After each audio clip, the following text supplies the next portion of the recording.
Brian, it's also about winning battles. I mean, let's face it, and the Marine knows how to win battles. I mean, you know what a mission is all about. You know how to calculate the difficulty of the mission, go into battle, and carry that mission through to term. What is your mission going to be in Washington, Brian? Well, my mission is to get this country back to its core constitutional principles that we were founded upon. All four of us have a proven record of service to this country, and we're not tainted by Washington.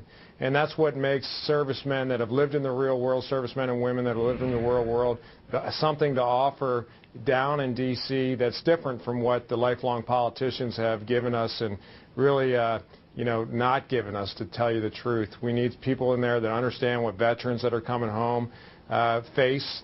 We need people to understand what, the difficulties that are facing this country right now, whether it's radical Islam or North Korea. And, we, all four of us, have an understanding of the enemies that this country faces right now. And Colonel West, you also need individual initiative. I mean, because you guys are going to stand alone quite often. If you are committed to turning things around in Washington, not going along with the buddies. We just had Ron Paul on the other night, Congressman Ron Paul. He said he can spot within a week after a newbie comes into Washington as a congressman or senator whether they're going to just go along or whether they're going to stand alone. And the ones who stand alone are such a small minority. How do you stick to your guns when you're up against the crowd, Colonel?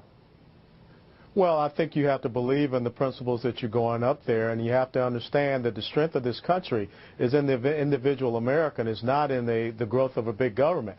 And it comes back to the motto of the 506 Infantry Regiment of the 101st Airborne Division, which was made famous during the film Band of Brothers, which is Kurahi, and that's a Cherokee word which means stands alone. And so when you're out there in your foxhole position, you're out there in a firefight, you have to stand. You have to stand in that gap for the principles that you believe to make sure that that you have the continuance of this great country and you don't succumb to the wiles and, of course, the influences of Washington, D.C. Adam, some of them do succumb to the whims of the majority, to the group, if you will. Term limits is one way of forcing people out to make sure that they don't become too comfortable in their surroundings. Are you for term limits? Yeah, actually, I do support term limits, and I think we have to have a reasonable thing. I don't think I'm talking 1 or 2 terms for people because that's not enough time to really get in there and get to the full level of service. But I tell you, I do have a problem with people that are in office for 30 or 40 years. And that's the one thing I've realized is you just can't stay in touch with the people in your district if you've been insulated in Washington, D.C. for a long time. And that's why I'm so excited about, I think, the incoming freshman class that we're going to see next January. Because these are people that have real life experience, that understand what it is to sacrifice and fight for their nation.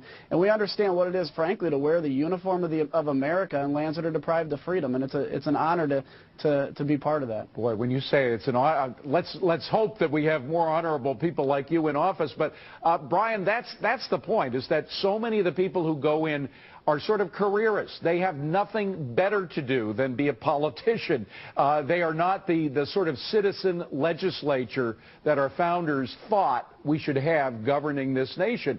We should get back to that. And how do we make sure that we get back to it? Is term limits a way, or what else should we do? Well, you need to have people of character and people that, have internal term limits that go there to be citizen legislatures like our founders wanted.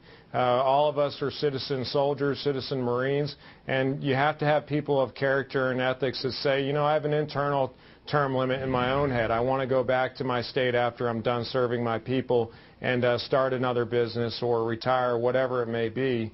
But you can't have people that go there and say, this would be a good job. I want to get a pension, live off the taxpayers' money. No, this is a vocation. This is another call to duty that all four of us are called to do, and this is what our founders wanted us to do. I'd like to go to Catherine, ask about your family, Catherine. What does your family think about the service that not only that you've done in service to your country as an officer, but as a member of Congress?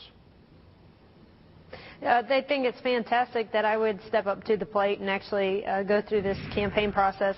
I've taken several of my children on the campaign trail, and they enjoy it immensely. It certainly gives them insight to how the sausage is made, as you will, and they really have had a fantastic time and a good history lesson as well.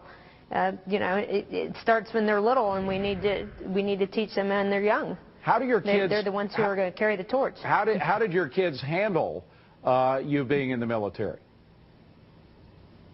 They're really proud of their mom. My son, who's 17, is looking at possibly going in, and you know this as well, David. I mean, your son also went in, and that's a scary time when you know that their lives are at stake, and you have to let them go and be that person that they want to be. But they look up to their mom. They've seen me jumping out of airplanes and gone to training with me, and have seen me, in uniform. So they know it's a duty that calls me, and hopefully they will follow as well. Well, unlike you, though, I was not one that served. I'm a proud father of a Marine, but I didn't serve myself. I get vicarious thrill out of what my son did. But Colonel West, what about you, the family? Is the family supportive of your run for service, run in office? Because, it can be a snake pit down in Washington. Well, absolutely right, because one of the things is I come from a family of servicemen. My father served in World War II. Even my mother did civilian service with the Marine Corps headquarters in Atlanta.